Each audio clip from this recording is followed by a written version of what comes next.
Hi, everybody. Welcome back. This is the podcast. We're called the Bunny Hog Farmers. My name's Tyler Janin. I'm here with my co-host, Dallas Leduc, and we have a special guest on the podcast this week, Kale Marks, or as many of you know him as Kale on TikTok. Thanks, Kale, for coming and joining us today. I've followed Kale for a long time. You are so entertaining how you start your projects and how you document basically every day of your life on TikTok. And I kind of can't wait for my daily, new video to show up in my feed. So, Kale, I'd like to thank you for coming in and joining us here. And we just want to just kind of know how you got started into your TikTok journey. And obviously, we're an agriculture-based podcast, so how you got to where you are in your farm. Thanks for having me. Hopefully, I don't make you regret it too much. We didn't regret Nick. We'll never regret anybody else. Should be good then. Well, do you want to start way back when or just with the TikTok? Start way back when. Okay. Well, so I'm living more central Alberta now, but I was born down southern Alberta, just north of Lethbridge in a town called Lomond. Very small, like county cop drives through the town once every Thursday kind of thing. So it's kind of like Wild Wild West a little bit still there. But we farmed down there, and it was, I left there when I was 10. We sold out to the Hutterites, but kind of family farm stuff, the dynamic. My grandpa ran the show, but didn't do much of the work anymore, just kind of was the foreman, and had my dad and my uncle doing most of it, but mostly my dad. There was a little lead away on the evenness of the work there. But looking back, I think we had it wasn't a huge farm, but like 17 quarters kind of thing. I think your summer following and whatnot. Still really set in the old ways. Like we never did move up to an air seeder down there. We just stayed with hoe drills and all that. Then in 2000, we moved up north here because it was the land where it rained every day and things were great, and we were going to go more ranching and run cows real heavy. And I don't know if that was 01 or whenever Mad Cow hit. So we got up here just in time for that. So that was a bit of damper, and a big drought for about 5 years up here that everyone says never happens up here. So we came here just in time for that after reorganizing everything. And that would suck. Move to where it's supposed to rain lots and bring the drought with you. I'm sure the neighbors weren't too happy with you. Oh, no. And down south, it started raining. So they were probably happier than they should have been to see us go, I guess. But either way. So, yeah, then we mainly tried to ranch. And the old man, had to get a normal job and all that. And so going to school, there was only a couple of years where I had to do, real rancher chores. Like coming home from school at 14 and feeding cows and all that. There's probably only 2 years we had enough cows where I actually had to really do that kind of stuff. I was kind of spoiled that way, I guess, staying fairly small. But then I guess the hard side is in about 2012, 13, the whole farm was split half with my uncle, and he decided he was done. It worked enough, which was not near half the work, but it was enough for him. So we sold out all the equipment again. So left us flat-footed again. And the old man was lucky enough, he was smart and bought back some of the equipment at the auction because everything went for nothing. Like that 2590 case I still use, I guess they bought that in 83. But it went through that sale, and it was going to bring $6,000. So the old man bought it back, $3,000 for his half and be done with it. So we kind of clawed back some of the couple of pieces there that were actually good. And then we went renting the land out. That was the uncle's big plan, was we're going to rent the land and be rich, which none of us could see where that was going to go. But the old man didn't want to have a big fight and try and split the farm again. So he kind of just coasted with the idea, and it was not the best business plan at all. So did that for 3 or 4 years, and then finally I was at the time when we split everything up, I was working in a mine doing my apprenticeship for heavy duty, and they had been bought by a company in the States and the big layoffs, and I was ready to leave, and I got laid off, so I was happy as can be there. So that's when I really pitched to the old man, why don't we just start farming some of these quarters and get back into it? it can't be that hard. Maybe that's where I went wrong. But it it's been good since. Like it's tough, all old equipment, and I really like the old equipment. I try and stay there, but definitely not spoiled with the way we do things. It's not always the easiest, but a lot more control of life now and direction of the farm, which is all at least it's in. I see it as being in my hands. Now we can start moving in the right direction. Whereas before, it was more just a big family fight that ended up in no movements in any direction, and that stalemate really hindered the farm for years. So it's kind of the ups and downs of a family farm for sure. Oh yeah, we've all been there for sure. I mean, I farmed basically pretty.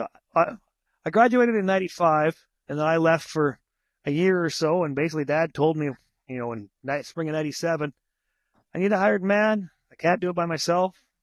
So yeah, I want you to come home. So I left my welding job in Regina and I moved home. And besides the odd winter in the oil patch just to pay the bills, I've been here ever since. But family farms are always such a tough dynamic. It's so impossible to come up with a blueprint of how to make that work correct. And that's, and that's what we're trying to share on some of this podcast is everybody's journeys and struggles that we all have, because nobody that I know has ever had just that silver spoon and it's been easy. The guys that have had the silver spoon have basically just shit it out and ruined the place because they didn't know how to keep it alive and keep it growing and keep it moving forward. The one thing I've seen with the guys that have had the silver spoon, they're not farming many years after the old man steps away and they take over. I've seen it a couple times in my short farming career. So, Kale, how was your guys' crops up there? You guys look like you had not a bad crop compared to what we had down here in God's country down in the south.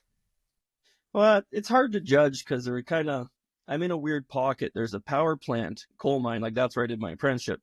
That's northwest of us, like 8 miles.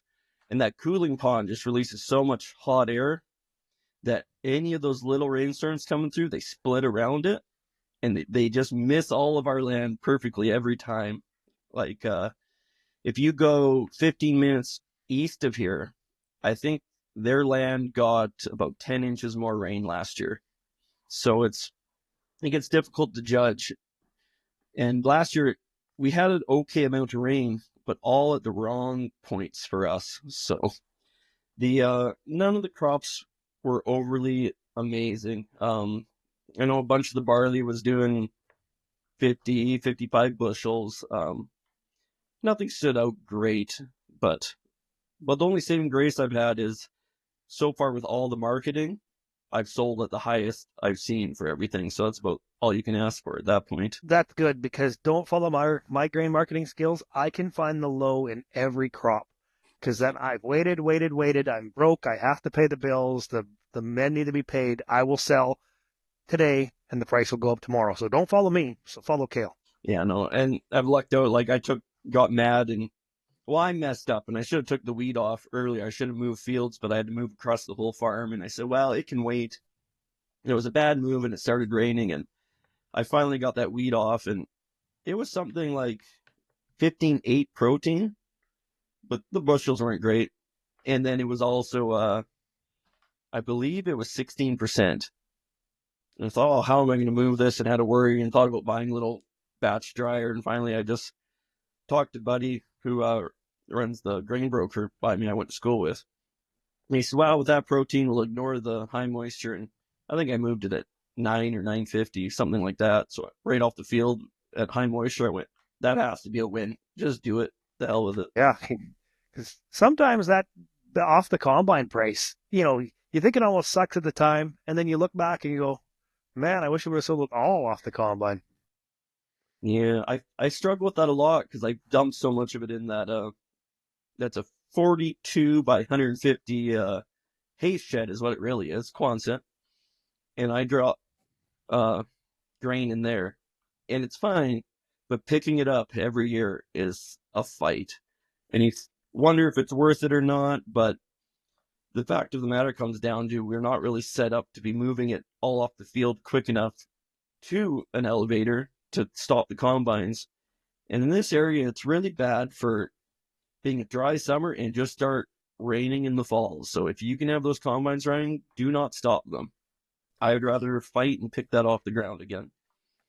And that's been very entertaining in your TikTok channel you have there. You have grain in that building, and then we've all followed along here. I know I have, and lots of other guys have too.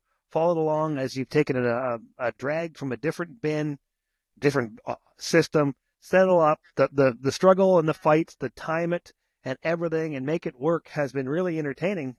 And then I love how you argue with some guys on TikTok, basically telling them that you're right and it doesn't really matter what they say, that you'll make this system work. And you have. I mean, that thing's massive. It looks big and heavy, but, you ran the numbers there and you explained to the world that economically, in your situation, to fill that building full of grain and take the time and the effort and build a big drag is by far cheaper than a bin or a hopper or whatever. So, but also not to lead into this too. You're quite the mechanic. Like, you're not just no shade tree mechanic. You went to school for it, right? Yeah, I did. When I worked at that mine, they sent me through to do my heavy duty, and that all went pretty good. I'm not suited for a big company by any means, but my own schedule kind of thing, I really been put into the situation before where you really have no choice but to make it work. So if I was to have an actual job doing mechanic again, it'd have to be like a bush mechanic where we're not fixing it to the book perfectly, but we're 5 hours out in the bush and we're making it back to town so it can get fixed. Like, I think that's where I would strive and do best. But yeah, it's got to think outside the box and make it work for you. Well, a lot of these new young mechanics, they're just parts changers. If they can't diagnose it and just unplug one part and plug a new part in, their mechanic skills are done. Or, the ability to retime and gear and change sprockets and pulleys and measure belts. And even when you're going through the book there, sometimes I have to say, you lose me. I am not a numbers guy and reading guy like that. I'm a hands-on guy. So that's why I'm a welder, because you don't really learn much reading when you went to welding school. It was all experience. Yeah, well, when you put too much heat to something and it warps and doesn't fit anymore, you just learn the hard way. Oh, yeah. I was lucky. I was lucky when I was at the mine there. They had some amazing welders, and I was pretty scatterbrained. And it was funny. Electrician apprentices were not allowed to be on night shift, but mechanic apprentices were. Yeah, you can even go on night shift without a journeyman around. It's totally fine then. So I spent a lot of night shifts there alone, and there was a welder there, and I'd go and just learn to weld just to change things up. So, and they were old, like, Bucyrus, Erie, Marion, dragline welders. Like, they did some big stuff and pretty well everything except sub-arc. So I got to learn about gouging and all that. Like, for the size of our farm, for me to have a gouger set up on the service truck ready to go is kind of a odd thing, I think, but I saw the value in something little like that, and why not have it? So it's kind of making the best of the old stuff. Well, like, especially when you're running that older machinery and you have the skills and the ability to take it apart and put it back together, you need the tools. And without the tools, the knowledge is useless if you don't have the tools. Yeah. And so many people get caught up in thinking the tools are all brand new Snap-on stuff. I run all this Canadian Tire cheap stuff. Whatever has the best warranty, like, you can make it work, because at least I can't get that. I'm cutting that wrench in half, and I'm getting that. I don't care about the wrench. It's not, oh, that's an expensive Snap-on. No, that's a cheap wrench, and it's going in that hole. It's going to fit. We have one of them drawers in our shop, too, where it's, oh, we need to pull this fuel pump off. We don't have the special wrench. Well, fire up the torch. We're going to make a wrench. Oh, yeah. The special tool drawers, we've made lots of them. But you're also one of them guys, you're nice and close to the city. We had Matt James on here last, and he's 15 minutes outside of Winnipeg and next to the Princess Auto and PV Mart. His ability to get stuff is quick and handy. Yeah, I am definitely spoiled that way compared to where I grew up, because I never got to see that battle. There's so many things the old man would do back then I never understood. Now I was like, why would you do that? He goes, there was no parts. It was like back in the day, there wasn't this big parts supply. Whereas now there's two different Princess Autos within 45 minutes of me. And there's Niskayu's not real far for me, and the amount of oil field stuff you can cross over if you're willing to go looking, like air seeder hose I buy from a oil field place, and they beat everyone's prices, and it's actual air seeder hose, and I don't know what they use it for, but you can source things out if you want to do the footwork. I noticed lately, now it's wintertime, you got a pile of sleds going on there, and it seems like you work a sled right through an entire project. Like you said in other times I've talked to you before, it just helps, the videoing it helps you stay focused and stay on task. Just kind of explain that to the rest of the world. Yeah, I'm not pretty. I'm very scatterbrained and, a dreamer, all these projects, and we're going to get to them all. And you never get to them all. And you could do this and that. And at least by I found just showing people on TikTok that, hey, look, here's this project I have in mind and we could do this. And if there's a lot of interest and people are bugging you about it, well, okay, I guess I can make a video on that today. And then, that 2 days later, I guess I'll work on it some more and make a video about it. And it just keeps you guided in getting things accomplished.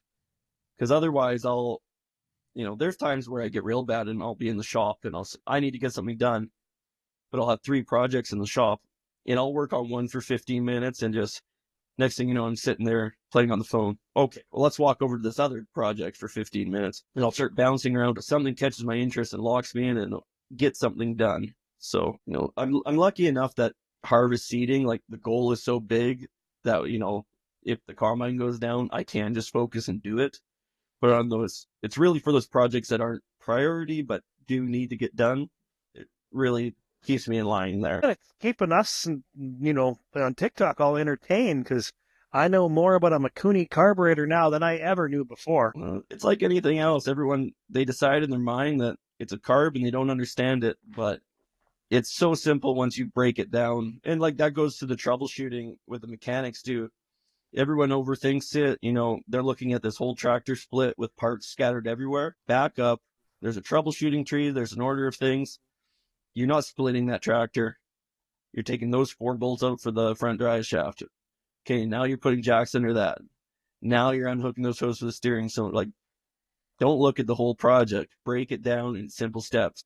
I always joke that I could sit anyone with no mechanic ability whatsoever in the shop, and if I could just yell at them enough, step by step, they'll get through it. They just need direction. That's an interesting way to look at it. Like, I'm mechanically inclined myself, but anywhere near to the level you are or a Red Seal.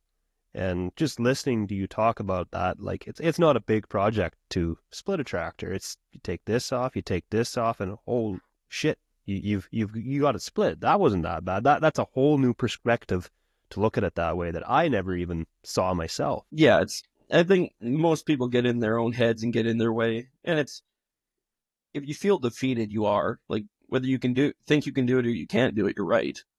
And I get caught in it the odd time. Like someone will give me a job, like, oh, if that went wrong, we'll have to try and do this, and we'll have to ship it here. Like, I don't have the tools, and I'm defeated.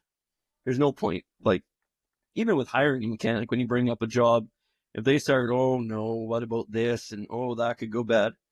Take it somewhere else, because they're not invested. They're not involved. You're not going to get quality work. They're just going to scab through it as quick as they can. On your own equipment, you can get away with that here and there. Like, there's been times I've done it to myself. Like, we're doing it the cheap and easy way, and if it fails, we'll deal with it then. But if you go into a project where no big deal, we're going to get through it. I'm sure there's going to be something tricky along the way, but we'll figure it out. One example of that is that welder that you just recently worked on for a neighbor, it was, or something? Yeah, buddy of mine. Stupid thing. I would have garbaged it. The amount of people on that video, like, oh, well, it was this. I said, yeah, I told you it was that. Like, it's easy with anything. It's easy working backwards to the solution. Like, if I told you this was wrong, what are some things that would show up? And you can say, oh, maybe it's doing this or that. It's not so hard, but it's going the proper way that gets a little more difficult when there's little catches or surprises throughout the way. But it's all that knowledge and experience you have just keeps getting better and better all the time. How you can break down a project and having that knowledge to know, oh yeah, splitting the tractor's not hard. 4 bolts here, 6 bolts there, 10 bolts there, a couple of jacks here. Before you know it, it's split. Because the rest of the world might just split a tractor and they just start to panic. When we had Nick on here the other day, he went out, he was buzzed. He said he was bailing in the morning, blew a rear seal, ran home, ran to Moosomin, split the tractor, ran to Moosomin for a seal, and he was back baling by about 4 o'clock that night just because he knew how to do it. That's the big thing where the rest of the world would just be afraid and panic and go tractor shopping. Well, you do anything enough, you're going to get quick at it. Like, I was ready to burn a sled down today, but I rewound that recoil 6 times, and I was pretty quick by the end of it. It's just, the more you do it, you get used to things. Things aren't such a big deal. And it's not even that if it's a big deal or not. You just get that confidence in your head that I can do this. I've done it before. So now it's not a big deal. Yeah. No, I can remember we used to have a farm truck here. It was a 95 Chevy. And if anybody knows them late 90s Chevy trucks, the interior door handles are famous for breaking. Well, the first one, it took me about 2 hours to replace it. By the time that truck was getting to the end of its lifespan, I could do it in about 10 minutes. Speaking of the end of its lifespan, Kale, you got some more entertaining stories I need to learn more about. It blows me away that you were a PBR bull rider for quite a few years. I need to know more about that. Yeah, it was, I wasn't from a real rodeo family. Like, my mom and my dad both rode steers when they were young, but, the old man that with farming couldn't really lead to go any farther. So he was a steer rider. So for the rest of my life, I got told how to ride bulls because he rode steers kind of thing. But, yeah, I kind of started, like, I rode just some amateur stuff when I was 15, 16, 17. Snapped my leg off real bad at 17, I believe, amateur stuff. And for the next couple of years, I'd get on some bulls, but I took nothing serious. And eventually at the point, I must have been 22, 23 in there, if I was, okay, I need to start doing this or not. So then I started getting on tons of practice bulls, going to Olds, going to Vermilions. I think Old was Tuesday nights, and just getting on a ton of bulls. And then I finally started doing some more amateur stuff, and WRA, LRA, I think I might do FC one year, and that all went okay. I was never right at the top, but I was somewhat competitive. But then I started coasting. I kind of was losing drive again. It was just going through the motion kind of thing. So I, in 2015, bought my PBR card and my CPRA card, which, with the way I was riding, I had no business doing. But, dive in, and just surrounding yourself by people at that level will really motivate you and push you. So that first year PBR, I think what was that? On my birthday, I won Edgerton PBR. So that was a fairly big deal because, like, a PBR, you see guys who have won all these PBRs, but there's guys around them, if you start paying attention, that are good riders, and they've never won a PBR. So it's easy to brush off, like, oh, I won one, but it's kind of, if you really look at it, especially at was a skillful rider. It was more just a determination and try, and, well, I'm just not going to quit. That kind of got me where I was. There was no talent involved. I can just say that for sure. I think you're lying there. You don't win by having no talent. Not unless you're the only person that held on for 8 seconds and the other 25 guys just went for a flight. I guess then you can win that way. Well, it was kind of funny because bull riding such a young kids growing up and going different ways of how they want to go through their life. Like, so many kids that were so talented, but not an ounce of try in them. And then other kids that all the try, but no talent. And no one could ever, like, very few have that good mix of both. Like, they were just, like, my brother's a better example. My brother was extremely talented. And he went into the States lots riding, and he went a lot farther than I did. And it was always he was the younger brother, but it was good. It wasn't like a competitive thing. Because that's the funny thing with bull riding is, like, I was never good with team sports because the team, in a losing situation, I always found the team kind of turns on each other a little bit. Well, it's his fault, that fault. They could have done that better. With bull riding, it was always a you versus the bull. And although my brother, this person, buddy, all these people are against me, they're not against me. They're against the bull. And whoever ends up on top ends up top. So it's one of the weird sports where you're against each other, but you cheer each other on and would help each other as much as you can. Like, you'll jump in the arena and help someone if they're in a bind, even though they're against you, kind of deal. That's amazing. I mean, my brother-in-law's team roped, the CCA for years, and so I went to a lot of rodeos and that. But just the watch what's going on up there has always just been amazing, and especially me having zero talent when it comes to anything. I've played around on the rope for many a times, and I look so foolish next to guys that are basically professionals, and I can't throw a rope to save my life. And I definitely couldn't ride a bull to save my life. I can barely ride a motorbike. Yeah, well, it's a lot of mind over matter also, and a lot of muscle memory too. It's kind of, if you can get someone who won't think but is athletic, you can kind of just trick them into riding bulls. Like, you could just tell them, just do these motions, don't think, do this, react, like, and not to like a super high level, but like, it goes well. Like, I've seen people get on bulls first time ever, like an old practice pen. Just, they're in college and they're drunk and they said they're going to. And you just break it down like, okay, do this, do that. Do not overthink. Shut up and do it. And some of them will. And you go, holy hell, look at that. I'm a teacher. And I had no teaching. Bull riding wise, I had no business teaching anyone. It's not my thing. A little liquid courage goes a long ways. Yeah, well, it's mind over matter. You're not thinking about it at that point. You're just doing. I never thought of it. There's a lot of probably technique when you're on a bull, trying to, when he shifts one way, you just know to shift the other or back and forth. And, balance and agility would be a major part. But I know I would break every bone. So even as a young man, I was always afraid that I'd just hurt myself. So that I'd never do. Yeah, well, when you're getting on, when I was going hard, how many bulls would I be getting on? Like 4 or 5 PBR, like top string bulls a weekend. And I never worked out. I still didn't take it as serious as I could have. But I was thinking this other day, I'm pulling a transmission on the Chev right now. And it's stupid because you use the transmission jack with the adapter to hold the tranny so you can lower it nicely. But if you jack the truck up too high, it can't reach it.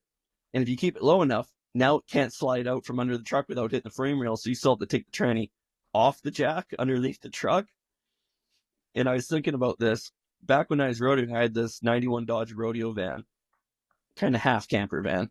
We rode it in with the amateurs like crazy. It was great. But the tranny went out of that. And when I put that thing back in, I was under that van and I lifted that tranny up onto my knees.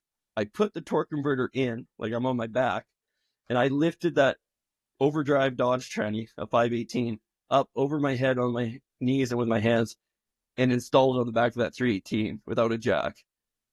And there's no way in hell I could do that now.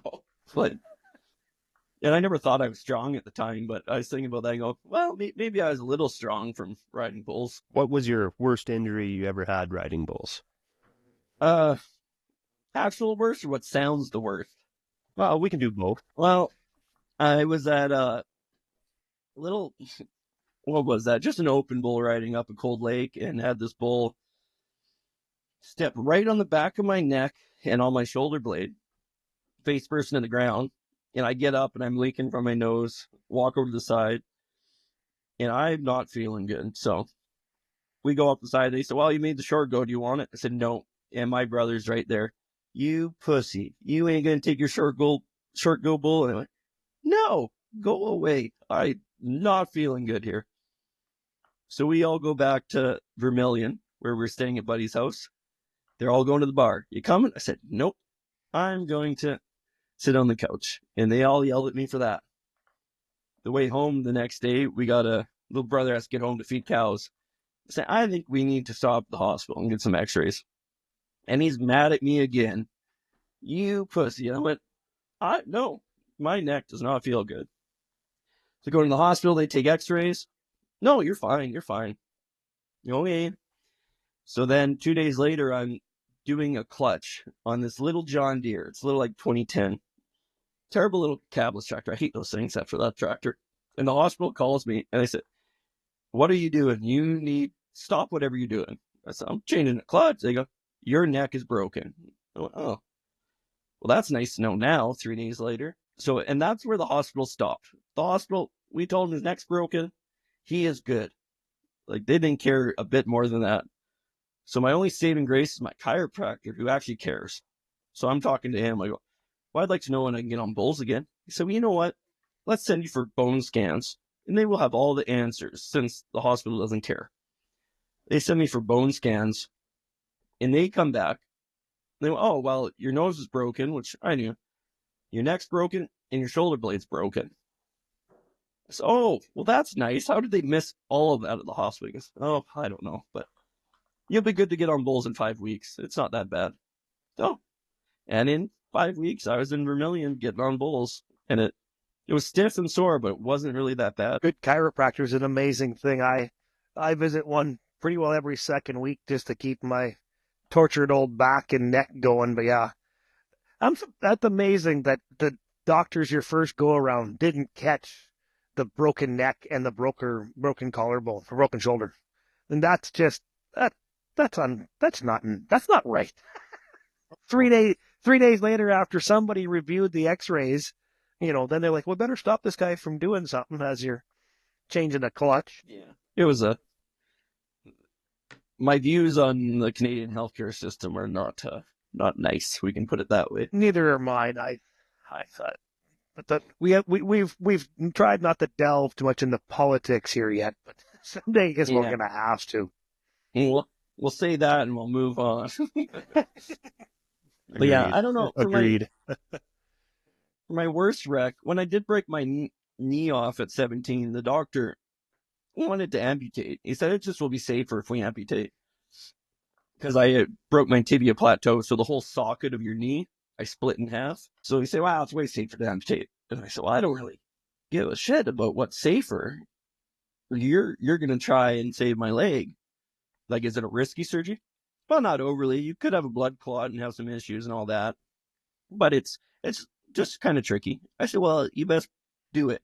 I don't care about if it's tricky. You're doing it. And they did. And he was right. 3 days later, I did have a blood clot and have a bunch of cold sweats in the middle of the night. And they had to do what was that called? The nurses will be mad at me. A fasciotomy, I think it was. They split both sides of my leg, like 12-inch cuts up it, just to relieve the pressure because it was so swollen. It was cutting off blood flow. And they left that open for 3 days. So every day they changed bandage, and you can move your foot and watch all the muscles slide up and down your calf. Oh. And it was cool to watch. Like, one nurse loved it. One nurse tried to puke every time you'd see it. Like, it was rough go. But, yeah, they thought they were going to have to skin graft to get it closed up again. And they, it actually fit. Like, I forget, it was like 75 staples holding that together. Wow. And yeah, you can't pull a staple out yourself. I never knew that at 17. I guarantee I am not the only person sitting here with my mouth wide open listening to that, because that was mind-blowing. Well, the crazy part is they thought, well, this is going to bug you for years. And that happened in May, like May 31st or something along there. And July 3rd, 4th or something, I started a job fencing for an oil field company, which is just solid walking. And it bugged me, but I did it. I had to wear like compression socks to really help keep the blood moving up. But they said there's no way you should have been doing that. And I think I started at the mine that fall coming into winter, and they made me do an actual physical.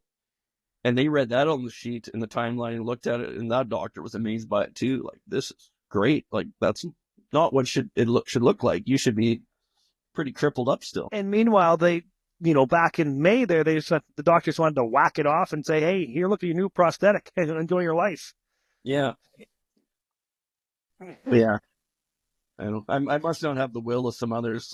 I did tell the doctor there wasn't going to be too much life left if he does that. I don't know. So some people are more resilient than 17-year-old me, I guess. You were only 17 when that happened? Oh, yeah, you got a whole life ahead of you at that age. Jesus. Yeah. How did you break your leg that time? I came up this bull, and I was like falling backwards off him. And he was just a duck spinner, like just running in a circle, but a big Pengelly bull thing. And he stepped right on the center of my knee and folded it backwards.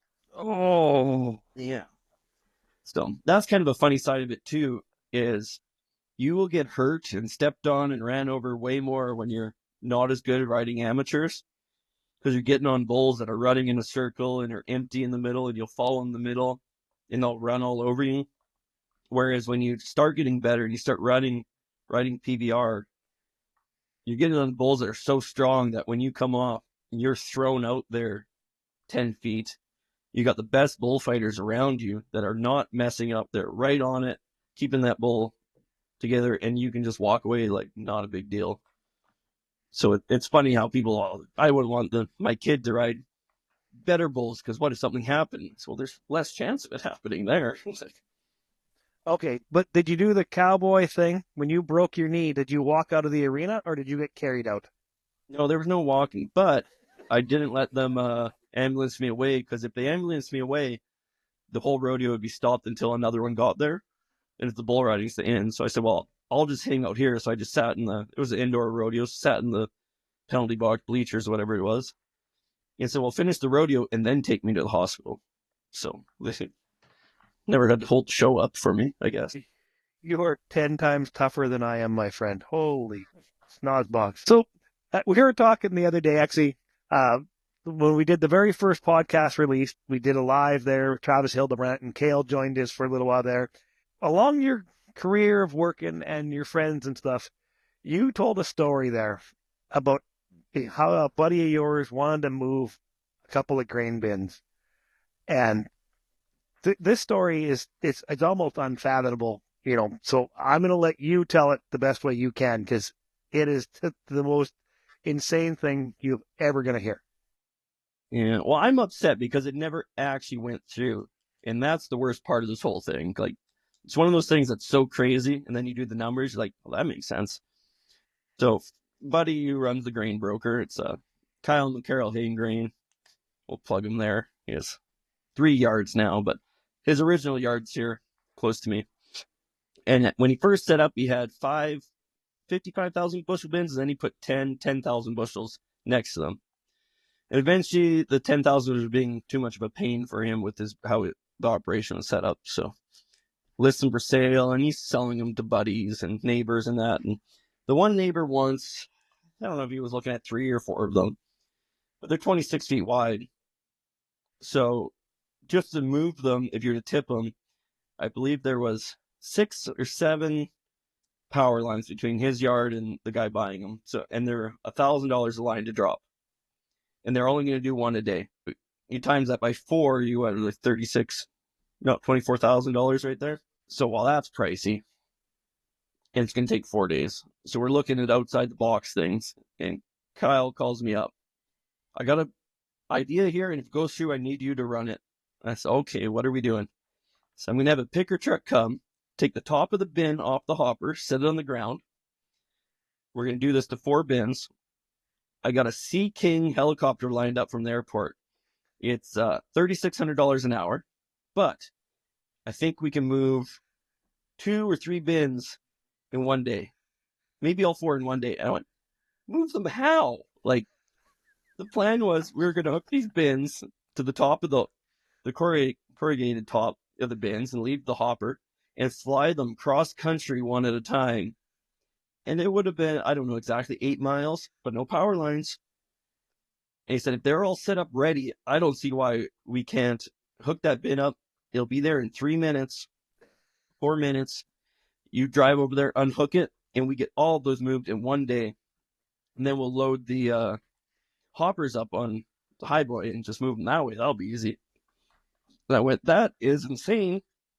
And I am game. I guess I will run the show on that one. So why not? I want to see that. And I was so curious about how these 10,000 bushel bins were going to fly through the air, if they were going to start spinning in the rotor wash, or what they were going to do. Yeah, I'm like, what kind of, like, who runs the insurance? Like, if you drop one of those down, you're not going to fly over yard sites, but if you wipe out a power line with it falling off, like, is it your insurance, or does the helicopter carry insurance? Like, how does this work? Because I don't know. We'll have to ask him. But unfortunately, the guy didn't end up buying it. But I'm still mad about that. There's just a million variables that now you're back to the if, in my mind, like, you're underneath the helicopter that's air, the rotor wash must be immense. Is the roof of the bin ever tough enough to design to take that kind of lift and strain and spinning and out of control? And not to mention, probably the vehicle damage on the ground from people crashing as watching this helicopter drive by with a bin underneath of it would have been terrible. Like there's nothing good that could come out of that except for a great Oh, story. I was excited. I thought it was going to be a go, but he has all sorts of crazy ideas, and it's always crazy until you do it. Like even in this area, we rented out our land for 4 years, and then he zero-tilled it for 4 years straight, and then we took our land back. And that land was packed so damn hard that in middle of July, I couldn't drive a pickup out into that field because it was a inch of just total slime and rock hard, and you just spin out in the slime. So I thought, we don't have a subsoiler, but we have this 2590, and I got this 10-foot old cultivator that we use for the arena that we got out of the bush for free, and it will go like 12 inches deep. Let's spike that whole 100 acres. It was right on the home quarter. And everyone said, you're crazy. And we went out and spiked that whole field. And that field has been great ever since. And I said, maybe around this area, more people should subsoil kind of idea. Everyone's, you're crazy. You don't know what you're talking about. You don't know nothing. 1 mile over, the big neighbor, like he's a really big farm. Next year, 2 years later, he shows up with this 25-foot ripper he's pulling behind his quad tracks. Oh, would you look at that? He's pretty smart. Oh, it was my idea first. It was dumb when it was me. Why is it good when it was him? Oh, 'cause he's got money. Yeah, what the hell? And I've asked them about that because they run like, I don't know exact numbers, but like 1,000 head they'll winter on a quarter next to the house. Like that ground has to be packed. And they said they've noticed a huge difference on that land, subsoiling it. And then on their other fields, all the bigger farms started buying cultivators back in the area. And they're not cultivating like crazy, but they're on a 2 or 3 year rotation. They'll hit them because this ground here just packs so hard. But I was crazy when it was my idea. So are you more of a loamy soil where you are then? Or Gray wooded. okay. Much rock in it or I got one field that's a gravel pit, and everything else I've picked like 6 rocks out of in no, so 6 you years. you don't even need a trip on your cultivator shovel then. Well, there's one field, like there's a layer of shale under us about 6 feet deep. So we have no gophers because they can't get under that shale and they freeze out in the winter. But there's a couple spots and a couple hilltops where that shale apparently gets a little closer than 6 feet. And you will stop that old stagger fairly quick when you grab it with a whole cultivator. But you know what? If you want, I'll try to figure out some way, and I'll go maybe grain back up some gophers, and I'll deliver them if you want there, Kale, because I'm okay with. I'll give gophers to anybody that says they have no gophers. I'll just gladly bring them a couple thousand. They will only live till winter. They won't be able to get through that shale, and they will all die over winter. There's none for about 15 miles. I need some shale, because my problem is we get a gopher. Okay, that's fine. Well, then we get a badger. Well, that's bad, because nothing's more destructive than a badger, I think. Just dig and dig. I don't mind the badger killing the gopher. He just got to do a little housekeeping before he leaves and fill in his hole and goes to the next one. But Well, they never do it along the fence line. No, it's always right out in the middle of a field somewhere and where you least expect it. yeah. So what is on your next year crop plan rotation? Anything new and special we got to be watching for? Or Well, it's actually kind of downsizing. So I got my one field had a bit of a wild oat problem because the old man in his wisdom got mad and put oats in for 4 years on one quarter. I went, that sounds like a bad idea, but I had a little less say back then.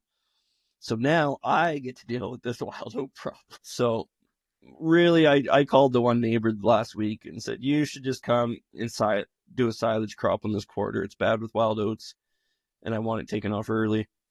They cleaned it up. And he said, no, we can do that. So on one quarter, I'm just abandoning just for the year.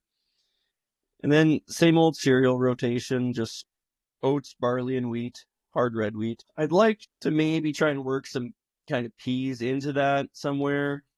Buddy was trying to talk me into flax the other day, but these old Massies with the 860 Massies with the flapper feeder house, they don't get along so well with flax, so I don't see that happening. no, that Right, they yeah. would resemble a John Deere baler pretty quickly. Yeah. Well, I've read in the manual, you can retime all of them, and there's different bolt holes on your rubber flaps.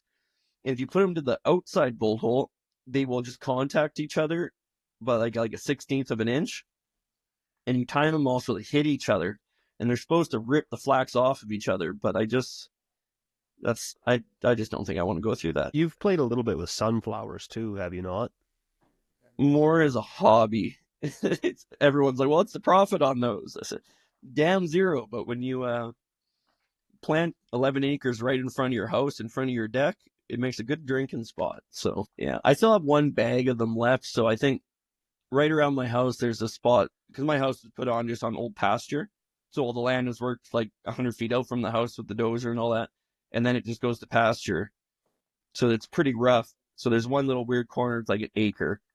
I'm going to try and work that up this year. Seeded sunflowers just to look at and put it to all lawn. So it's actually nice. But that's a entertainment thing. That's not a money making plan right there. You know what? Life is too short not to be entertained. I'm 100% in favor of, a little bit of entertainment, make the neighbors talk, something to look at, something to have a drink when you're looking at it, but so I'm looking forward to heading up to my Edmonton to see my brother, and I know Kale, I'm going to be stopping by. Oh yeah. Well, you're welcome to stop by. Come have a drink. And I might bring you another project you can do next winter. You got room in your shop for a 1976 John Deere 300? Oh, sled. Yeah. Oh, yeah. Put a power blocker on that thing. An LS swap it? A power block clutch. Oh, okay. I know. Dad has owned this sled since I was a young boy. He's actually gave it away once, and the guy welded the exhaust manifold up and drove it a little bit and actually gave it back. And Dad's like, what are we going to do with this thing? And I look at it and read the serial number date. Its serial number date in May of 76 is my birthday in May of 1976. So I'm like, I really don't want to get rid of this old sled. Like, I'd love to have it where I could just give the rope 60 or 70 pulls, get it running, and take a little tour around the yard with it. But I just need to have somebody with the knowledge and the skills to get it to that stage. Because, like, my earliest memories of ever riding a snowmobile are on that snowmobile. So I love sledding, but I want that snowmobile to be the one that I can ride on. We can do better than that. I walked out today and started this Pantera Buddies left here that I worked on. I haven't started in a month, and it started in one pull. I'm like, perfect. I did my job. So, but I actually got a story that goes the total opposite side of what you just said. So my dad had a snowmobile back in the day, Scorpion, and I found the exact one 6 miles away from here. Exact same one. The original one, I know where it is. It fell out of a truck and wrapped the belly pan out of it, so it's in the bush. I know where it is. But a neighbor over here has the exact same sled. It has a complete runner. Well, ran when parked kind of thing 20 years ago. And everyone's like, you should buy that for your dad and redo it. Do you have one of your dad's old sled kind of thing? And they have this nostalgic about it. Except when my dad had sleds, he only had it because he was in the late 70s, commercial net fishing on the lakes down there. And you needed a sled to do that. And he was doing it just to survive. And you bring it up, and all he talks about is freezing to death on this damn lake with a sled that won't start or would leave you halfway to home. And he goes, I don't want to ever see a sled like that ever again in my life. It's the exact opposite. Yeah, I go, okay, never mind. I ain't buying it. Yeah, well, the sleds, they're a lot of work, especially my next to brand new one, only 35 hours on it. We hauled it up north there last week, drove onto the trailer, and it hasn't started since. I drug it off and put it in the shop with a skid steer tonight. It wants to run on one cylinder, so I might need to phone a mechanic on that one. They're high maintenance machines. If it wasn't that there was nothing else to do in the winter, I probably wouldn't be into sleds near as much. I haven't been into sleds long. I've only owned a sled for 4 years. But I'm very close to Russell Liba, and they run circle or oval track ice racing with I forget all the classes, a Champ 440 class, they're 130 horse 440s during circle track, they're entering the corner at 85, 90 miles an hour kind of thing. So very aggressive. So I've learned so much from him that made it easy and interesting and something new to learn, but isn't overwhelming because they're still a fairly simple machine. Yeah. Well, that old saying with sleds is you never ride one any further than you plan on walking the rest of that day. And the other one I can't say on the podcast. Tyler, you got a sled out there? No, I do not. When I was younger, I suffered from a lot of back problems. So I've just, in my adult life, I've kind of gotten away from them. So from my back problems, so I've just kind of the fear of re-injuring myself. I've stayed away from them. Yeah, my back hurts thinking about trying to get that John Deere 300 to start because I have made that thing again, it would probably start the second pull behind the house, but when you get 8 miles away, it'll die on you, and then you pull till your back is completely stiff and shot, and then you just walk home. And then Dad will drive me out there later on, and one pull it'll fire up and might make it back home. So I can tell you how that would go. You would put fuel in it, it would fire up. You'd make it about 3 laps around the yard, and all the crank seals would be so dried up, you'd lean right out and burn that engine down so quick, and that'd be the end of the fun. Yeah, I know you make fun of my 4-strokes, and actually I do now too because I can't get that one to run. But I got my other one, old one, running today, my M. So tomorrow, before all of our snow disappears, that's my plan: is to take my M and my daughter on hers and go for a rip up north. And because again, I got lots of stuff I can do in the farm here, but the priority tomorrow is go for a ride. Because I'm not against the 4-strokes. I just like the 2-strokes. It's just why fix something that ain't broken? Oh no, and now these new 2-strokes. When I was up north there, I rented a Ski-Doo Backcountry 600. That thing was a phenomenal, nice little, it was at over 10,000 K sled. And the 600K I put on it, I don't think I burned a quarter cup of oil. I have no idea how that motor runs on not burning any oil, but it runs great. Yeah, they're really against giving them any oil. A lot of them, I'm big on it. I hit them as much oil as I can until you're fouling a plug. Give them more oil, but I don't want to rebuild engines that often. Yeah, a buddy of mine, he runs an older Arctic Cat with a Suzuki, and that thing likes its gas and oil. But you know what? That's a highly reliable sled. Them old 800 Suzukis are awesome. Yeah, I have a ZL 440, and I just beat the piss out of it, and it runs great. And then I throw the girlfriend on it, and she putters around, and it runs great, and it's very forgiving. Awesome. Unlike my Blizzard and my Liquid Fire are both pains in the asses all the time. Getting back on track here, Kale, you mentioned you worked in the mines. It's where you did your mechanical training. Is that all you really did was mechanical, or did you run some equipment while you were there? No, they bring all their guys on as equipment operators, and then they'll pick out of that group if they have to fill positions elsewhere. So you start just on haul trucks, so it's like 785, 789 Cats, and then they had some 830 Komatsus, which on paper are amazing, and to sit in the driver's seat are not a lot of fun. They're diesel electric trucks, but from there you move on and start running some grader, and they use the scraper very little, but you'd learn that, and move on to dozer. So I had done some, I don't know exactly, I probably have 3,000 hours on D11 dozer. And then you'll move up to like your 994, like, so big cat loaders, like a 994. I forget the yardage. You could get like 60 tons of rock in one bucket, but they're like a 450,000 pound machine. One bucket. Yeah. So they had a bunch of stuff like that, but you need that to clean out your Quonset.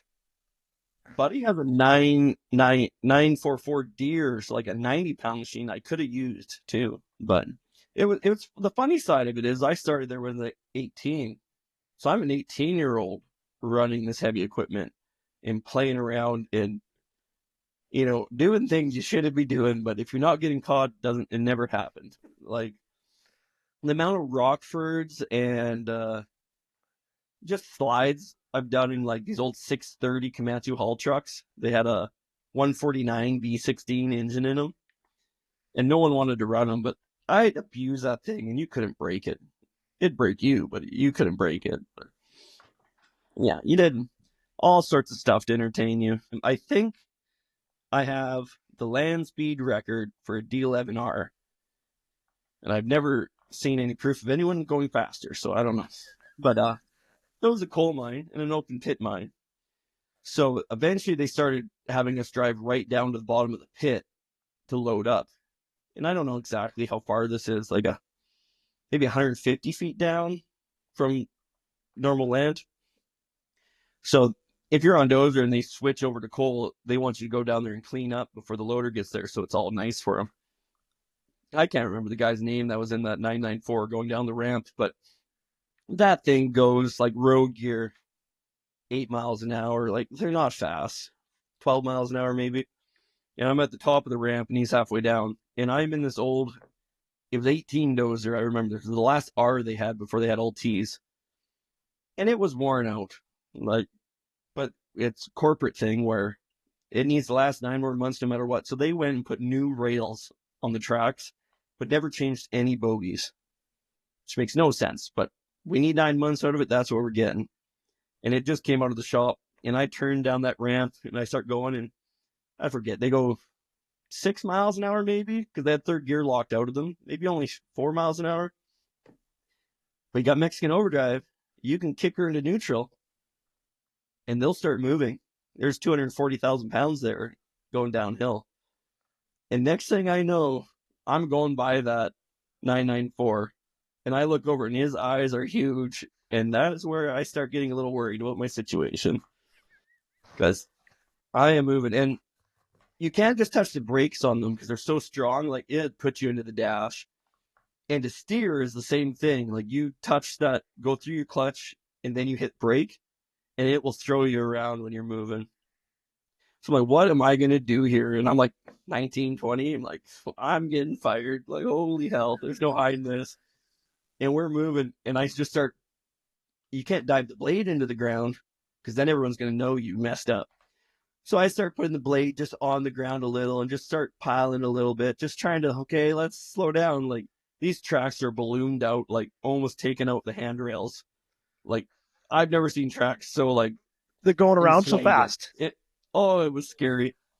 And I finally get stopped at the bottom, and I got a full, I think they were like 70-yard cold blades on these dozers. I got a full blade in front of me and dust everywhere.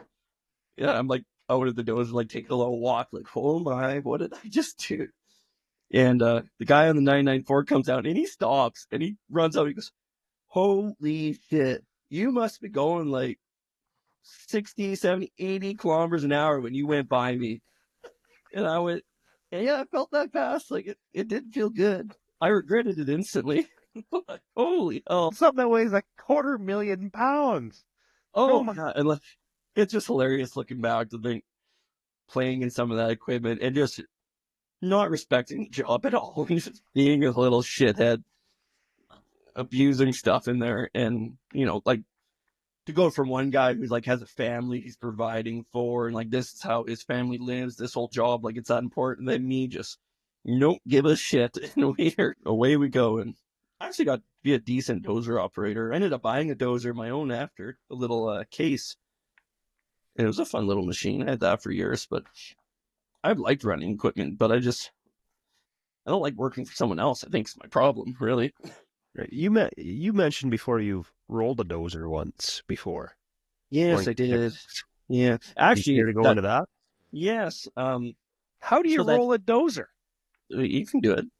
That 18 dozer that I went down that hill in, I got it one day where the night shift before they had rolled it, and the whole thing was just black, covered in oil, and they flopped it over, and now it's my job to run it for the day. And I didn't think that was very cool. But then you fast forward a couple of years, I'm no longer at the mine, and I'm at this ranch, and he wanted to clear land, and he didn't want to hire someone. So instead of hiring a company to come clear all these quarters of bush, he bought this old D7G, which they're great dozers, but it's an open cab. And I get talked into running it because his hired hand was a buddy of mine down from Lomond, down south.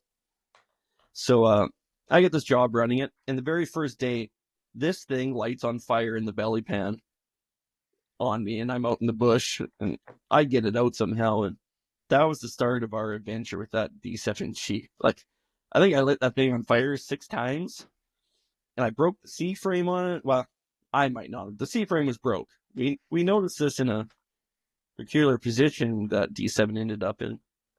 So before I got there, they had Buddy, who is a cowboy, like punchy cowboy. It's on a community pasture kind of thing. And they put him on this dozer. He has no right being on this dozer. So there's a steep hill, and he knocks all these trees down on the steep hill and leaves them because he goes, oh, I shouldn't be here. That's scary, which he shouldn't have been. So now I'm finishing that quarter up, and that's like the only messy spot is this steep, probably 30-foot tall hill, but it's very steep. And all these trees laid down on it. And it's like March, February, into February. So I should at least clean them up. Not go farther, but clean them up. So I start cleaning it up on the shallow side. and you just keep pushing straight down and you back straight up. You don't turn at all because things get scary. And I'm getting steeper and I'm almost at the end and I'm backing up and one track spins out and she spins sideways and now we're 30 feet to the bottom on rails going sideways to the bottom. And I just, oh boy, here we go. And it hits the bottom and everything went like cartoonish slow motion. It starts raising up and it's slowly, and it like teeters right on the edge of rolling. And I'm sitting there and like, no seatbelt, like you're just running dozer in the bush. And it falls over so nicely that I didn't even leave the seat. And the rock hits the ground, like as gentle as can be, like not even a big rattle. And I go, I did not just do that. What the hell? Shut it off and step out and look at it and go, yeah, I just did that. Damn it. And like, not a big deal to me. Like, I'm not invested in the machine. If you're going to do work like that, stuff like that's going to happen. And it was pretty well the best situation it could have been. But I'm standing there looking at it, and the whole bottom of the C-frame is cracked out and broken. And I was, well, at least we know that's wrong with it now. You always see them videos. See this U-joint here, it needs to be greased more. We should do it right now. It's easy to get to as the truck's laying on its side. So how'd you flop that back over? Just come down with a tractor, or? No, he had given me the number of the company that originally wanted him just to hire them. And so I called them because I couldn't, this is some rich guy who lives in the city but owns this ranch kind of guy. So I called them directly and I said, well, I don't care if he have his permission or not. It needs to get flipped over. He's going to pay someone.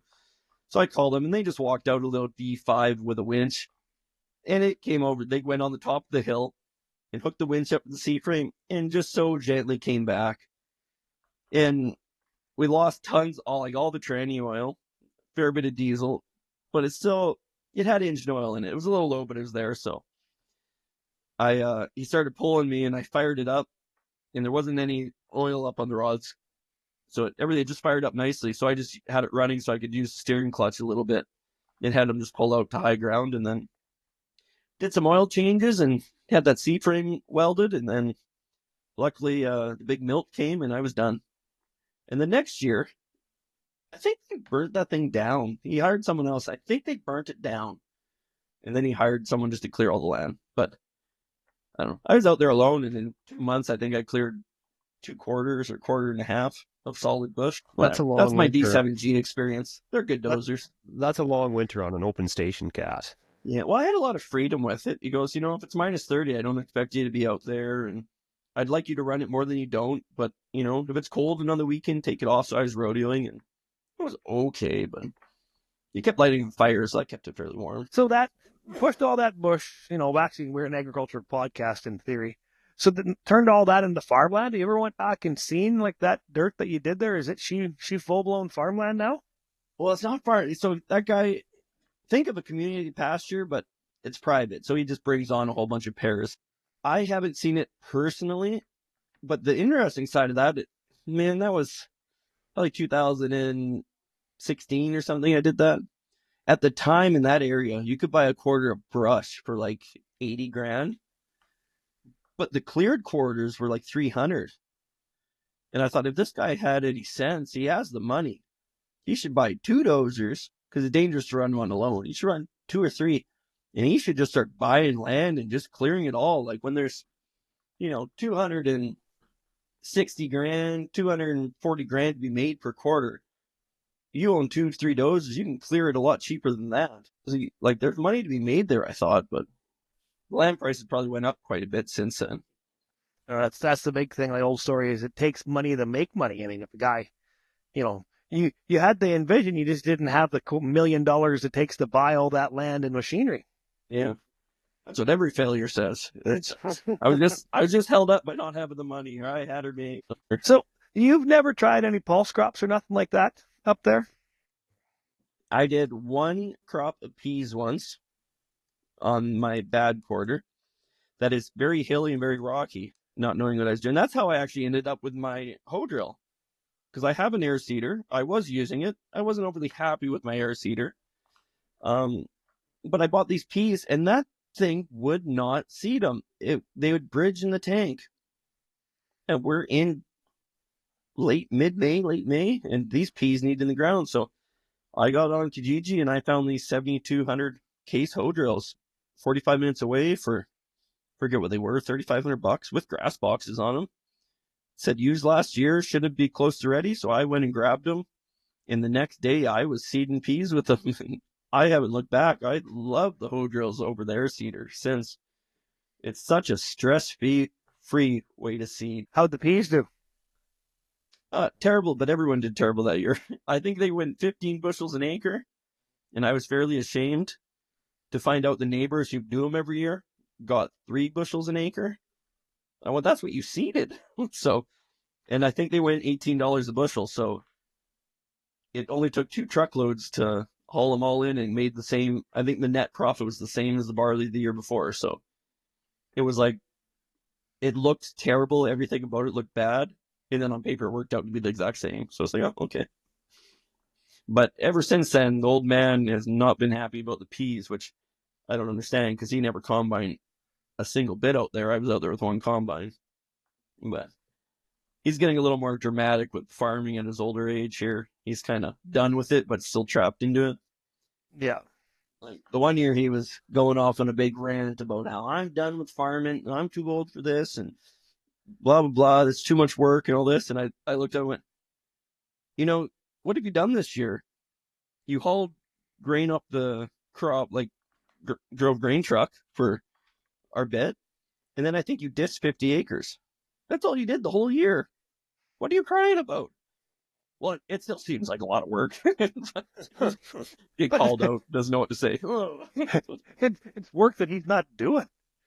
Yeah. And you got some cool old Western stars kicking around there too, I see. I love that 8V92s. That's the first semi we ever owned with one of them. So that's my bucket list motor is to get back on the farm as one of them in a truck. Yeah, and we got both of them out of luck, really. There was an oil field company in town going out and they were doing an auction. We went in there. Actually, we never went in there. We bought that 88 Star with the B block, sight unseen. It was set there they set a runner, and after we bought it, went in there and there was no exhaust on it and no, they had stole the PTO off of it because it was a fluid hauler, like a fluid transfer truck. So I went and bolted a plate on it and put oil in the tranny and it fired up and drove it home and, oh, look at this. And it's been a great truck. We've done a fuel filter in it, and the heim joint for the throttle cable broke on it last year. That's all we've done in like 6 years with it. That's went wrong.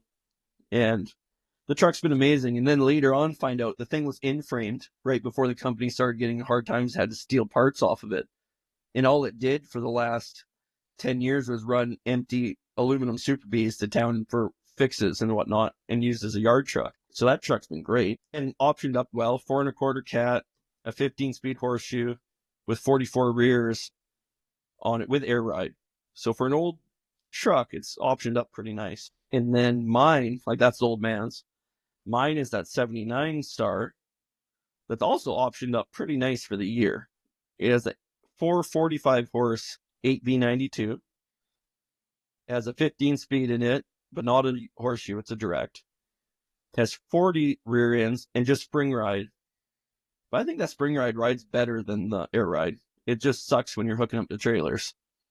But it was a water hauler, and that thing only has 450,000 K on it.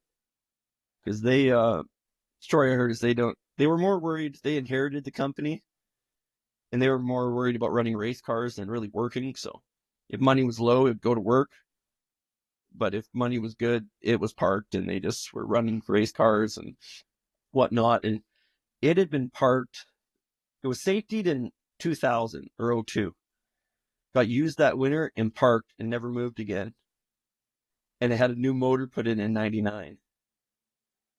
But they, out of luck, they needed diesel and they sucked all the diesel out of it for other machines. So I never had to deal with any of that. They stole the PTO off it also. But I sold the water tank off of it and pretty well covered the cost of the truck. So essentially that truck's almost a free truck to me. So I slapped that hitch on it, and it's clumsy with how long it is.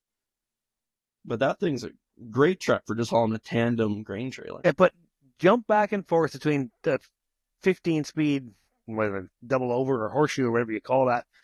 I would grind gears like a mofo if I had to switch back and forth between two transmissions. That shifts it awful. I mean, opposite of each other. I do not even want to know what happens in that cab when my old man's driving. I don't want to know. Every time he gets in a truck, you're with him and things start grinding and you look at like, how do you have a class 1? He goes, I really don't know. I think someone messed up. Like, and he drove gravel truck for a couple of years. Like, he actually has some hours driving truck, but I don't think he knew what he's doing the whole time. He was just winging her. Whatever. What are they going to do? Fire me? Like, okay. Awesome. So in Alberta, on farm plates to drive a semi, do you need your class 1 or can you just get away with an ordinary driver's license? They're kind of in the middle. So 3 axles and air brakes is exempt.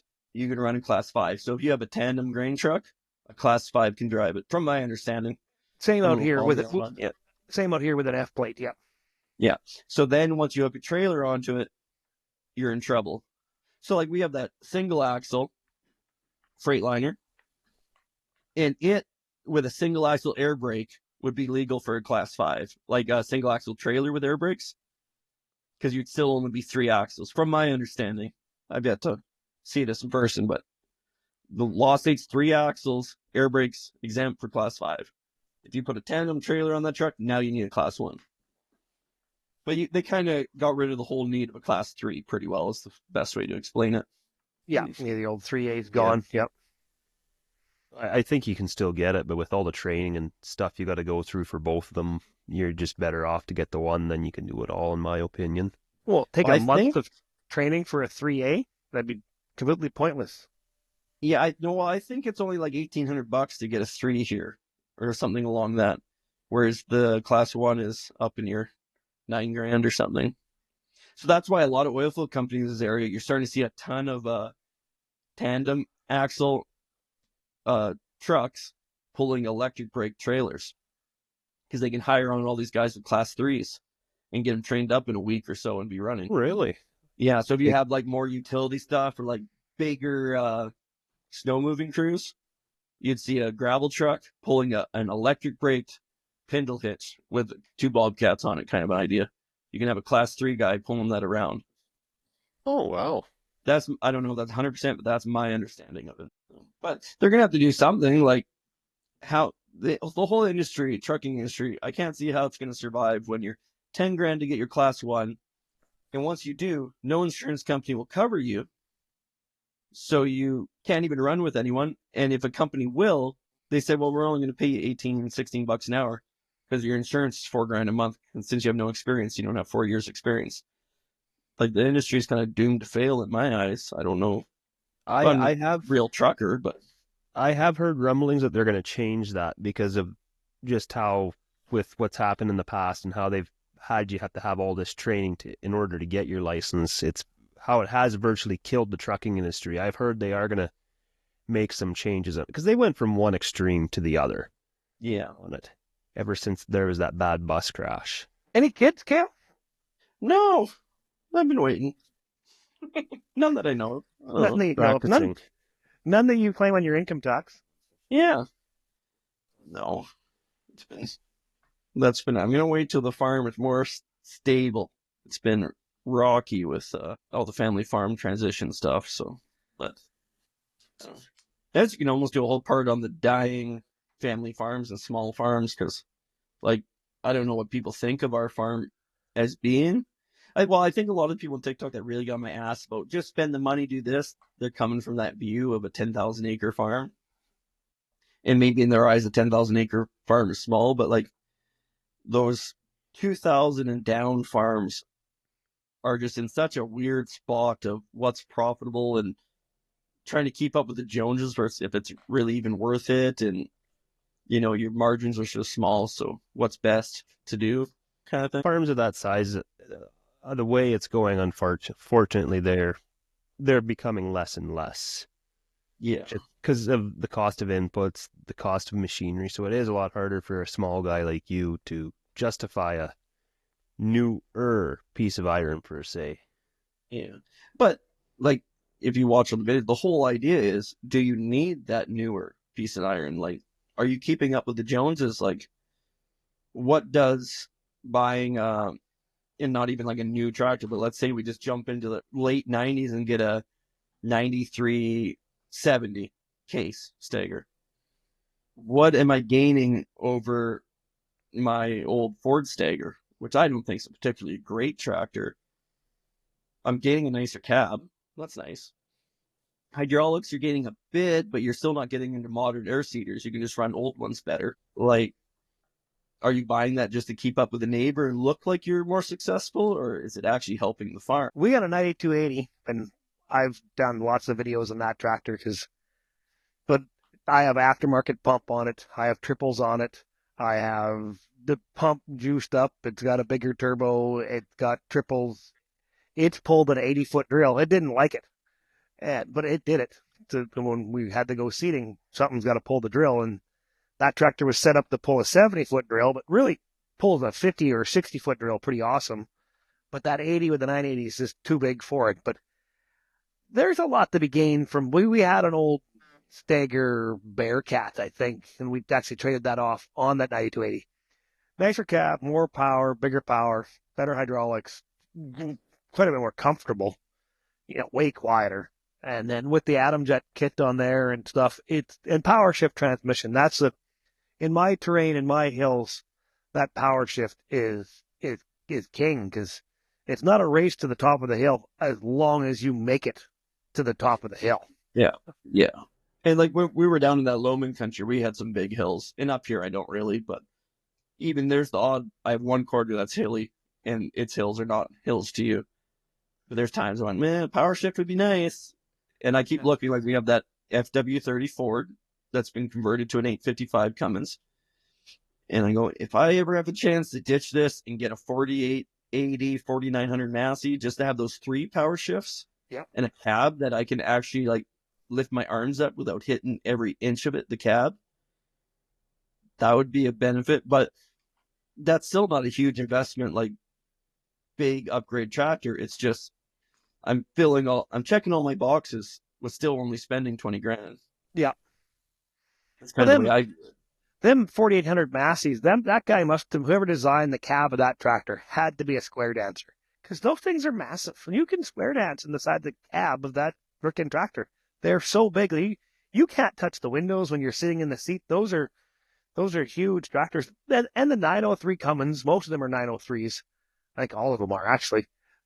They're kind of a slobbering motor, but you put the RPMs to them, and the power goes up there, and the torque goes up there, and they can, besides smoking out the whole neighborhood when you started, they're a phenomenal old tractor. Yeah, I'm a big fan. And the more you look at how they were built, it's really interesting. Now, the 903s misunderstood. I'm not saying anyone would put one in something else, but if you throw the revs at them, don't lug them, they will last 1,300 or 13,000 hours. They were rated like 650 horse in tanks. Yeah, like you can turn them right up. They're really misfit in a tractor. They shouldn't have been put in a tractor. But that frame, they were designing that to build like a 1,000 horse tractor. Like that frame is the exact same frame right up to 03 or whenever they ended the Egg Co-Stars. They ditched the tranny, and I think they changed the disc, but the frame and the cab shell is all the same 78 to like 03. Like it has to be a good design to go that far. Yeah, because some of them Eggo Stars, they had N14s, but an oddball Eaton Fuller 18 speed would be an odd transmission to be in a big tractor too, I often thought. Be great on a roller tractor, or great in an area that you don't have hills, but yeah, well, I've never drove one. Like, can you shift gears on the fly under load with 18? Like, can you split and do it? Because in my eyes, it's not as nice as power shift, but it gives you that option if you're on it. Like, okay, a hill's coming up, at least I can downshift before the hill and crawl it slower without stopping, which would be big for an air seeder. But I don't know if it actually works that way. That sounds like a TikTok question, because I'm sure there'll be some expert out there that'll inform us on that one. They also came with 60 series Detroits. I think the idea was the 360 horse ones were Detroits and the 425s were N14s. But I don't know if that's 100%. They might have came with both. Yep. Those are cool old tractors, though. I'd love one. If anyone has one out there they want to trade for an FW30 Stagger with a 855 at like 350 horse, I'm interested. I want a cab. Give me a damn cab. Well, you need a 9280. Just this update to a 9280 or a 9370. You'll Oh, you'll have the You world get by the tail with one of you get those. into 93 series, then you get into the N14s and whatnot. if I could go back in time to about 2017 when we started farming again, we almost bought a quad track 9380, worn out. Like the tracks were done. But I'm like, well, what? There are 1,000 hours left in them? That might be like 6 years for us, like if we use it right. And it went at Richie's for I think 21 grand. And then there was a 2-track, an old the flat track 2-track cat. I think it's 75C or something like that. D maybe. And it went for 17 grand. Same thing, track's not in great shape, but if we don't put a lot of hours on it, you can at least build on it and be set up for years. You got a lot of growing to outgrow that tractor for our setup. And tractors can really pull. I mean, when you get them tracks hooked to the ground, they are just anchors. Yeah, so, lots of ways you can look at it. Just buy something ready to go, or just some of those fixers up, so you can really rebuild and just as you grow, keep upgrading. Like especially with the smaller farm where you're not doing so many acres. And well, that's another reason I went back to the hoe drills. Actually, I was relying on our 4-wheel drive so much. All the braking was with it, all the seating. Like if it goes down, the farm stops. By going to the hoe drills, I'm covering the same amount of land in a day. I'm burning half the fuel doing it. And if that 2590 case goes down, our 2105 white will pull it. It's not happy, but it'll pull it. We got the brother has a 100 horse white front wheel assist. It won't like it, but fill it up halfway and pull it. I can hook the 4-wheel drive to it. Like we're going to be seeding that same day, like in 30 minutes. Yep. And that's the reason years ago when we lost the motor in our Versatile, the motor was done. The tractor was on its way to get looked at. Like, well, what do we have to lose? Let's put the 9280 on that 80-foot drill. And I fully thought that thing would plug every hose as soon as I put it in the ground.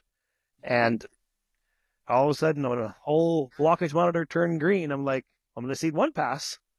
And 13 or 1,200 acres later, before we finally got a different tractor, that old 9280 pulled that big drill of ours. And we were just lucky that tractor was set up years ago to pull a big drill with the pump and the tires and everything and all the weight and all that stuff. Because it shouldn't. I had people outright tell me, well, it can't be done. I'm like, well, it did. And it did it in the hills. It can be done. It just didn't like doing it. Oh, my air seeder is an open center hydraulic system, or my tractor is on my air seeder. So it limits me so much. And they said, well, you can't really do it. I said, yeah, you can. I can't pick the drill out of the ground without plugging. And they said, well, how do you do it? I said, I go round and round like every farmer did 60 years ago. Works just fine. Well, it's not as efficient.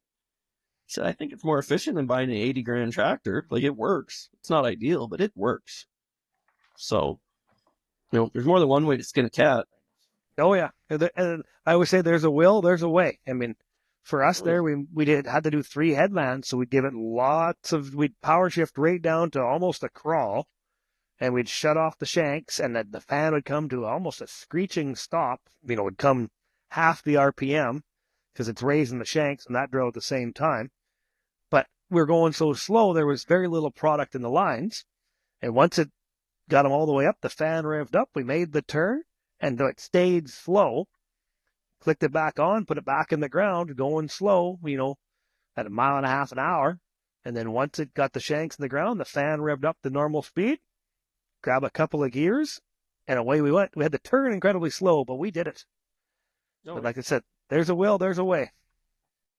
Oh, yeah. You need to get it done. You'll figure out a way. Like, even like that ginormous drill in Australia they pull with that.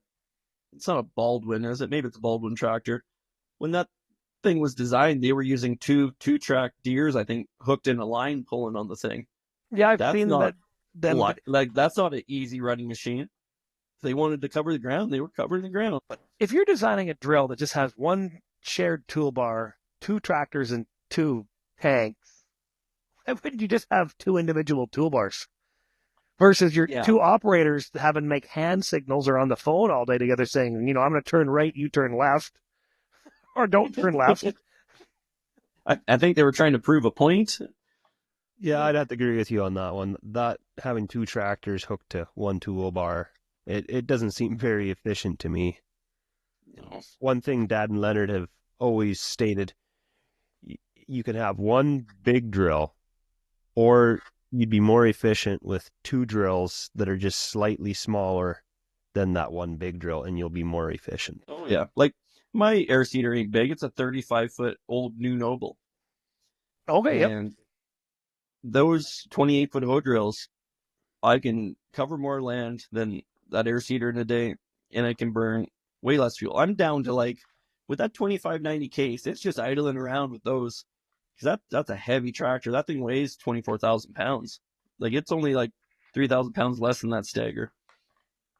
And I think even with the cultivator on, I'm down under a liter an acre, because the 380 liter tank, and I went out Vibershanking, and I did 350 acres in one day, and not with an early start. I never have an early start.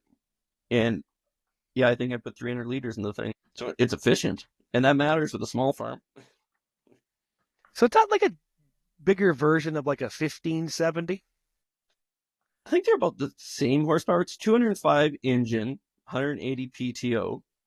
They are amazing field tractors. You want to hook that onto something, like when we were down in Loma, we pulled a 45-foot Frigstad with that two-wheel drive case.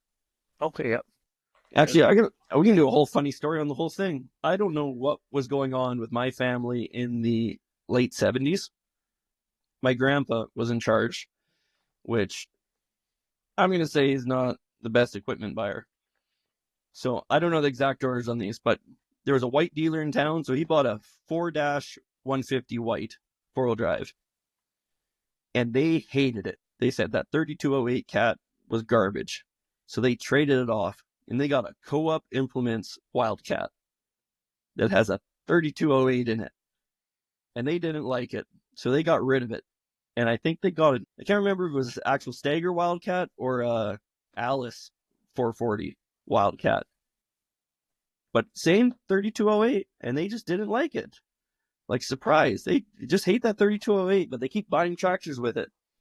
So then they bought a Polaris 7100, I believe, the 300 horse big singles tractor. And the old man said that thing pulled amazing. Said you could not outpull that thing.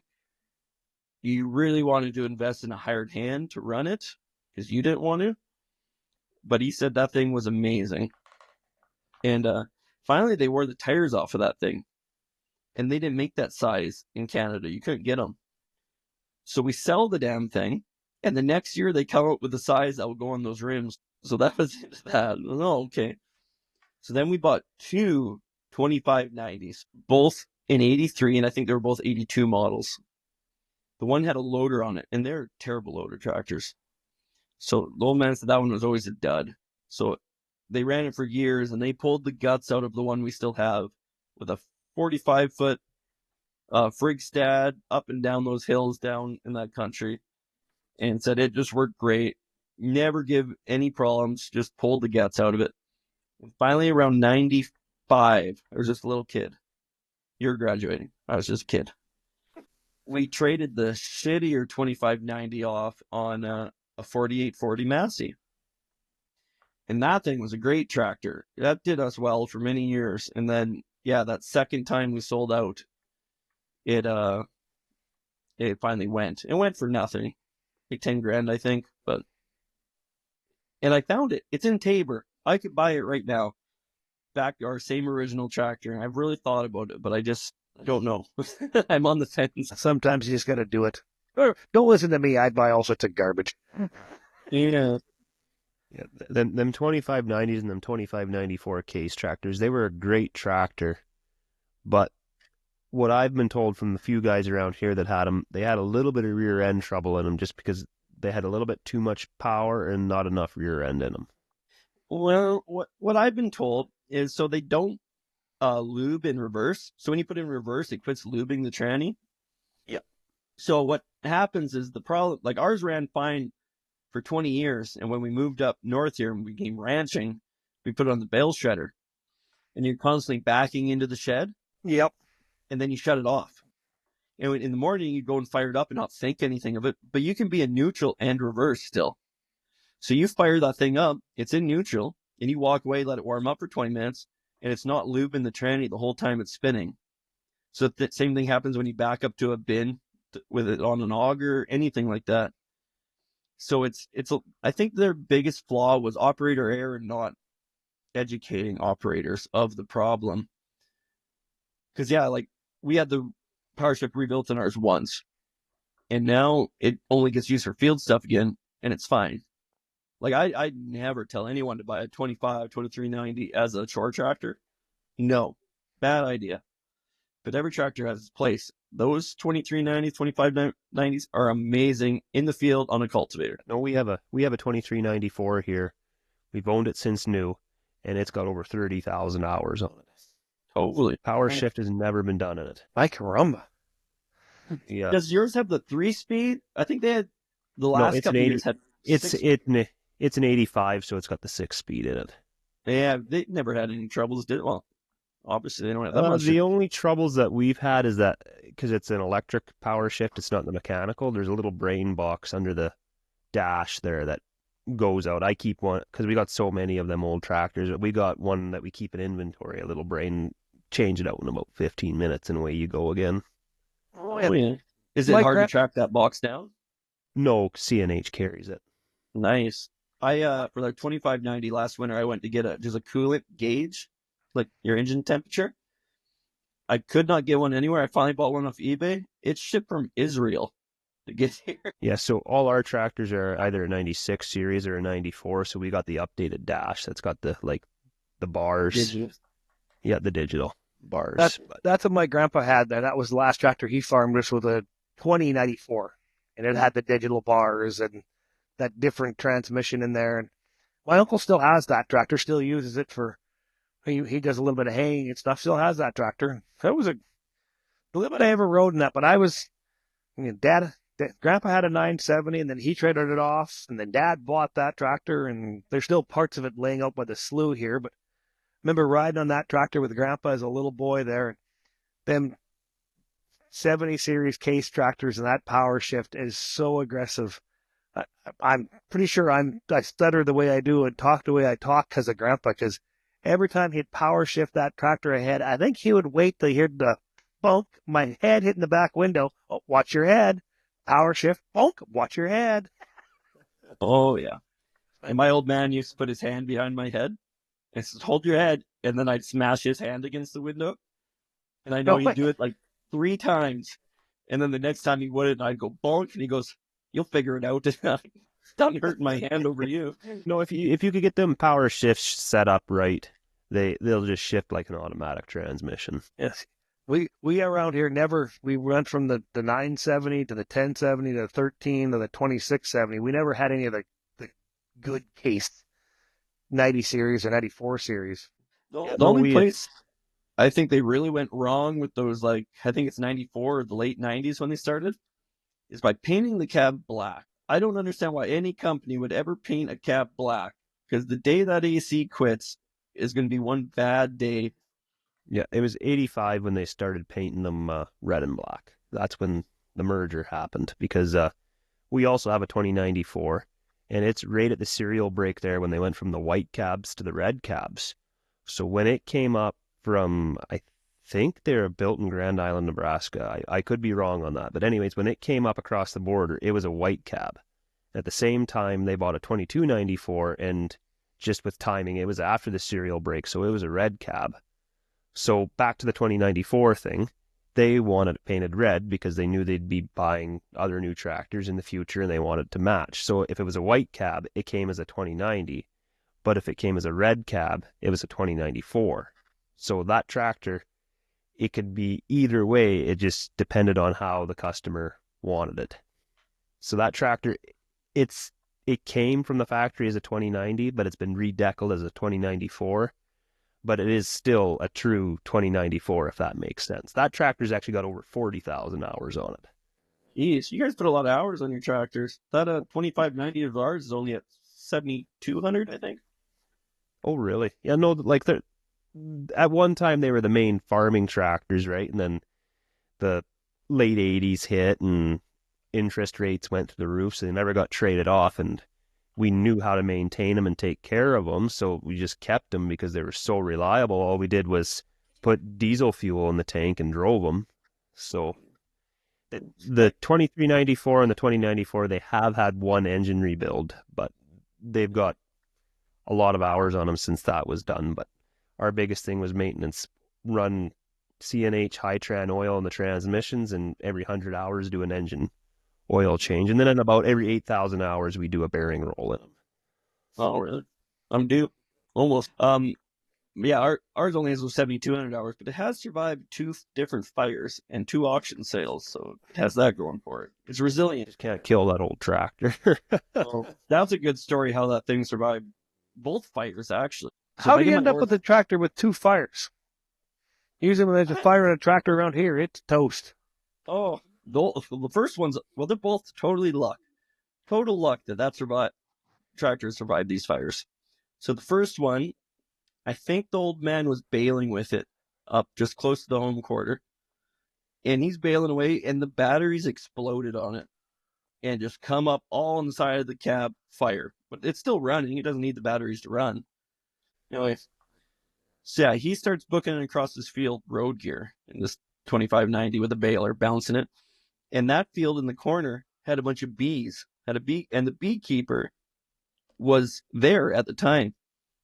And he comes rolling up to him and jumps out, and that beekeeper runs up, has a cup of coffee, and throws it on the batteries, and they go out. And the old man looks at him, the old guy looks at the cup, and goes, good thing it's a big cup. Put out a fire with 1 cup of coffee. Yeah, so old man drives it down to the yard and shuts it off, and the batteries are all melted everywhere, and goes down, put new batteries in, and away he goes again. So, okay, well, it survived 1 fire. That's good. Yeah, we never insure anything, like tractor-wise. They're not insured. Like, risk it. So, years later, probably 10 years later, the parents are in Arizona. They're snowbirds now. But me and the brother at Red Deer PBR, I can't remember if I was riding. He was riding for sure. And we go to the bull riding. Everything's fine. We go to the bar, go to Billy Boggs after. We ended up staying in Red Deer. So the next day, and it's February or something, it's cold. The next day we're coming back, and he's going, well, I'll have to do chores, but good thing I plugged the tractor in before we left, so it should just go. So we get home, and that shop he had it in, all the doors were shut on, and we're walking up to it, and up in the top of the vents, it's kind of dark. What the heck? So I go, it was just me, actually. It was just me going up to it. So I open the door. The whole shop is straight black. You can't see a foot in front of you. So I roll up the big door, and I walk in there. And it's a dirt floored shop, and there's piles of grain on it. It's what is that thing, about 50 by 200? It's a big shop.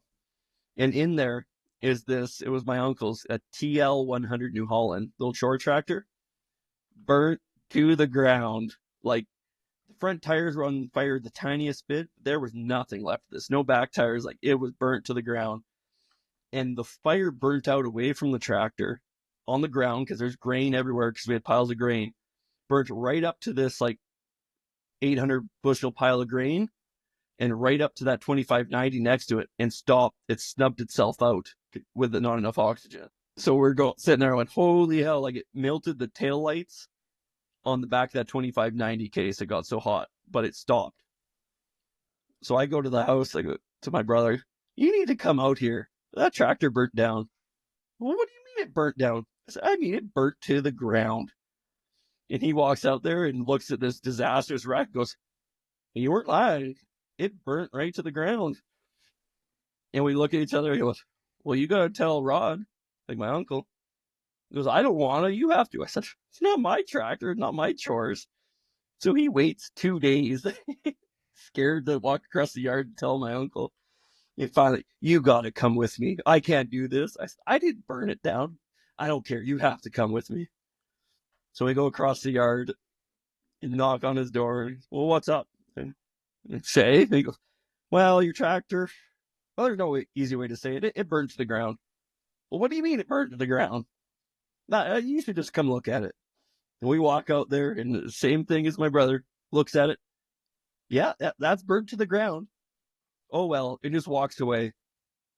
And that was the end of it. Like, no blow up, no nothing. He goes, I don't know.